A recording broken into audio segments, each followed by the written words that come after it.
किसी गांव में एक साधु रहा करता था। वो जब भी नाचता था तभी बारिश होती थी। इसलिए गांव के लोगों को जब भी बारिश की जरूरत होती थी तब ये लोग उस साधु के पास जाते थे और उनसे अनुरोध करते कि वो नाचे। और जब साधु नाचने लगते तो बारिश जरूर होती थी। कुछ दिनों बाद 4 लड़के शहर से गांव में घूमने आए।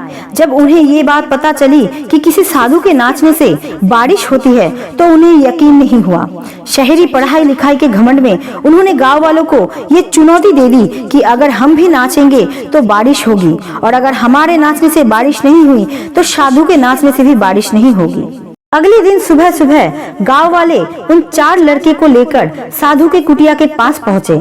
गांव वालों ने साधु को सारी बात बताई। फिर उन लड़के ने एक एक करके नाचना शुरू किया। पहले लड़के ने नाचना शुरू किया।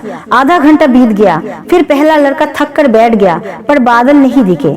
कुछ देर बाद दूसरे लड़के ने नाचना शुरू किया और 1 घंटा बीतते बीतते वो भी थक कर बैठ गया। बाकी दोनों लड़कों ने भी ऐसा ही किया, पर बारिश नहीं हुई। अब साधु की बारी थी। उसने नाचना शुरू किया।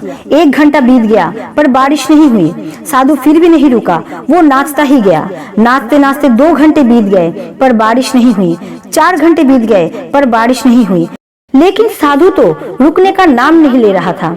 धीरे धीरे शाम ढलने लगी कि तभी बादलों की गड़गड़ाहट सुनाई दी और थोड़ी देर बाद जोरों की बारिश होने लगी।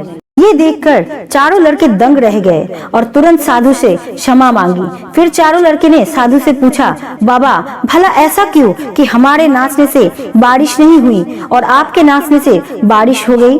साधु ने उत्तर दिया, जब मैं नाचता हूँ तो 2 बातों का ध्यान रखता हूँ।